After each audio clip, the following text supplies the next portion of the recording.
because we come from Judea. In my office in Jerusalem, there's an ancient seal.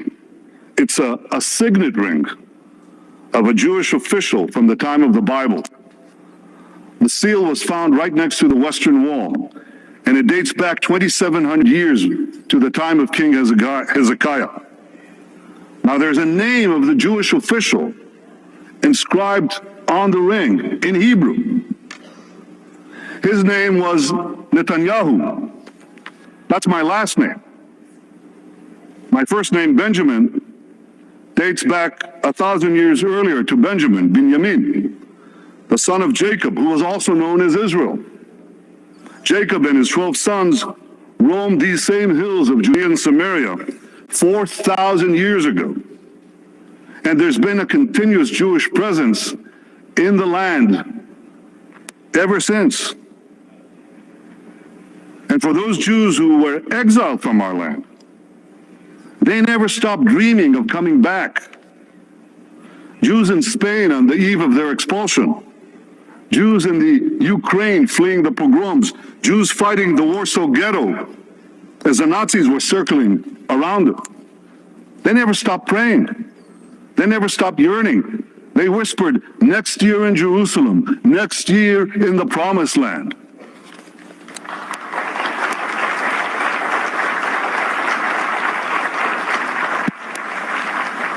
As the Prime Minister of Israel, I speak for 100 generations of Jews who were dispersed throughout the lands, who suffered every evil under the sun, but who never gave up hope of restoring their national life in the one and only Jewish state. As an expression of a simple truth, Israel is coming back to Africa, and Africa is coming back to Israel. I believe in Africa. I believe in Africa. I believe in its potential, present and future. It is a continent on the rise. Its people are diverse and talented. I've made strengthening our relations one of our top priorities, national and international priorities of the State of Israel. It's the reason I became the first Israeli Prime Minister to visit Africa in decades. Well, one thing I can assure you, it won't be decades until an Israeli leader visits Africa again. It won't be 5 years, it'll be a few months. Africa and Israel share a natural affinity.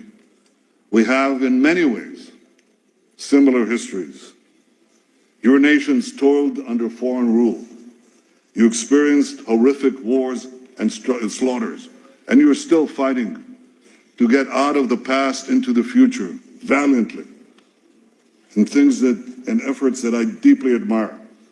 With determination and conviction, you won your independence. You healed the wounds of the past to chart a future of hope for your people. This is very much our history. Our people, too, were denied independence for far too long. Our people, too, suffered the indignity of bondage, slavery, and dispossession.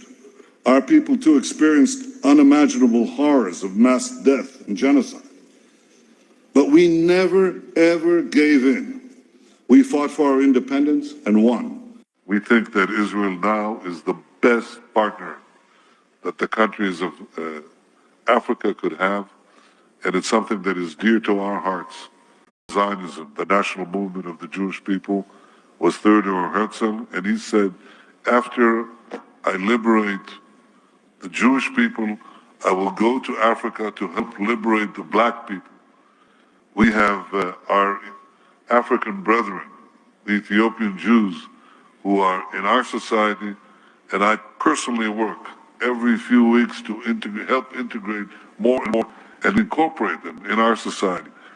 I believe this. I believe in Africa. I believe in your future, and I believe in our partnership. I believe that Israel still continues with this path of supporting its friends, its allies, its family. And just like we did that in 1967, Israel supports and does what it can I did hear that Mr. Kanu was in Israel, in Jerusalem, before he was abducted and disappeared from the public's eye. And this is the most important thing that I want Biafrans to take from this discussion, that Israel, we stand with you guys. And although the cause of Biafra is not very familiar with the world and with Israelis, I want to say that, because of my activity, because of what I do, more and more Israelis are hearing about the cause of Biafra each and every day. So yes, we do stand with you. I want you to know. All right.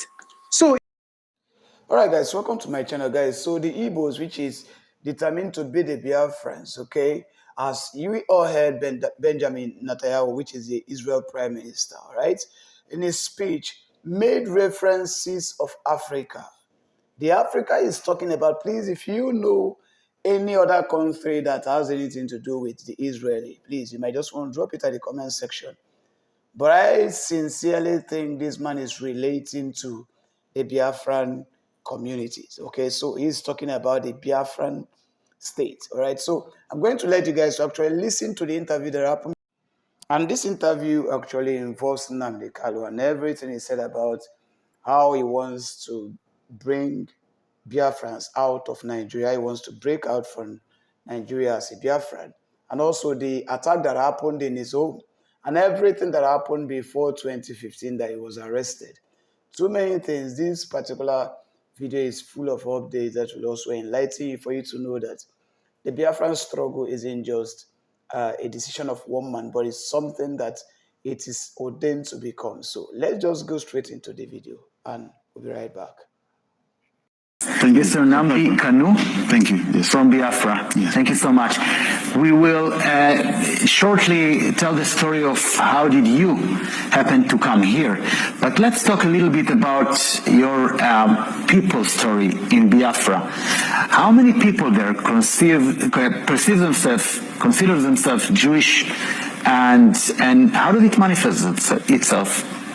Biafra in total has about a population of, say, 70 million people scattered all over the world. As you know, they've called us the wandering Jews of Africa.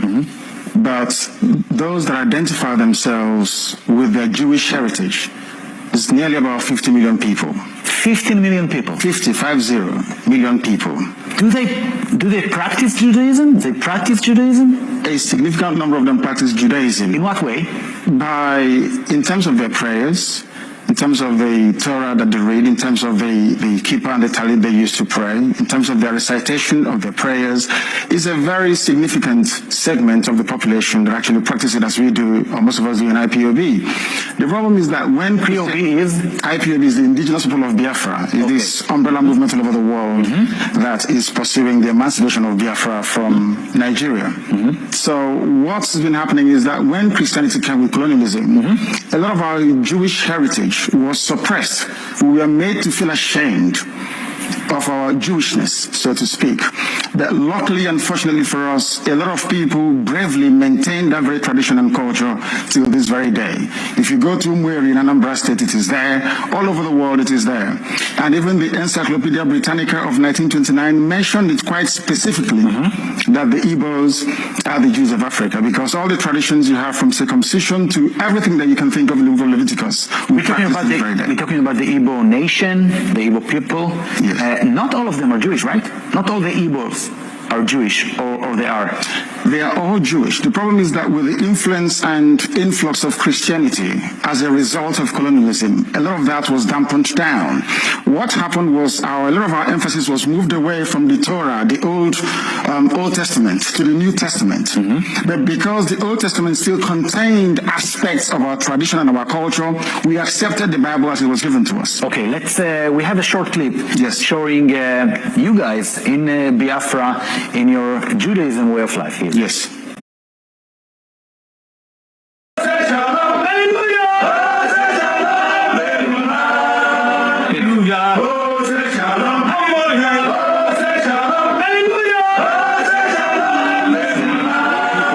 It's the sound, centuries of colonial returning to what they say are their native roots. A place quite fascinating. Very, very fascinating. Now I want to look at the map of Biafra and Nigeria, and maybe this map tells a little bit of the story. So actually, you guys in Biafra, what are you struggling for? What is your aim in your struggle? Why there is such a confrontation between you and the authorities? Because we want to go back to where we were before the British came. Most of our problems was basically made by the British. The way Nigeria was put together is the root cause of the problem. I'm talking about these days. Okay, there was a war and Biafra was kind of independence between 1967 and 1970, I guess. That's correct, yes. And since then it's part of Nigeria. What do you want? You want an independent state of Biafra? You want to be a Jewish state? You want kind of autonomy? What did you like? What do we want? We want an independent Jewish state, a Biafran state that is absolutely independent of anything to do with Nigeria, for the simple reason that we were independent before the British came. But you want to be a Jewish state? Absolutely, to go back to a way of life. There's a place called Arochukwu where we come from. The same way you have Yerushalayim. The same way you have the temple in Yerushalayim, we had one in Arochukwu, the same thing. So we want to go back to that way of life, to worshiping the one and only true God that we know. Is there anyone within the Israeli establishment that recognize you as a Jewish people? Absolutely. I'm sure that during the time of... I'm just interrupting. This is you praying at the Western Wall at the Kotel. Absolutely, yes. Okay. Yes. I prayed there also in the year 2013 when I came to Israel. So coming back to my question about the recognition by Israel to your Jewish way of life or to your Jewish heritage? Our Jewish heritage. Yeah. And our way of life, yes. Isaac Rabin made some statements about that. Also, Henry Kissinger, the former United States Secretary of State, also made some comments about it as well. If you go to the Nixon papers regarding the Biafran War, all there, very clearly spelled out. But I think there seems to be this kind of paranoia that should Biafra get closer to Israel, that 70 million people will see Biafra, so we can return to Biafra and be in Biafra. Let's go back to your personal state. Yes. In Biafra, what was the story about? I arrived in Nigeria, in Lagos, on the 14th of October 2015, and I was arrested from London. I was arrested for demanding for freedom for my people, because I run Radio Biafra in London, and the authorities didn't like it. Then I had to go I had to go home, basically, to see my people, and they arrested me and kept me locked away for 19 months. 19 months? Yes, despite 2 court judgments to set me free. They took me to court, and the court... More than a year and a half in custody? Absolutely. And then what happened? And then they eventually granted me bail with very stringent conditions. When I came out, I continued to speak to my people. I continued to practice my Judaism, my Jewish faith. And one day they came to my house to kill me. The Nigerian army came to my house to kill me. What was it like? I mean, the attempt to kill you? To kill me, they killed 28 people. How come they killed 28 people and they didn't get to you? Because my people evacuated me before they could get to my bedroom. And then you flew away? Then they took me away and smuggled me out of Nigeria. I needed some time to recover, which I did, and then I had to make my way to Israel. I see you're very excited. I wouldn't call it excitement. I would say relief that I managed to make it to the only place that I feel safe in the whole world. I could have gone back to England, but I still don't feel safe to go back to England. That's why I stayed in Israel. Okay, we're approaching the end of this conversation. Do you have any expectation from Israel government, from the society? Yes, it is to live up to the obligations to defend Judaism and Jewish faith all over the world. We are being persecuted. We are suffering as a people. And it is the responsibility, I believe, moral responsibility of Israel to make sure that Biafra stands as an independent entity in Africa. Nnamdi Kanu from the Igbo people in Biafra. I want to thank you so much for this conversation and wish you all the best. Thank you very much on a personal level. Thank you so much. Thank you.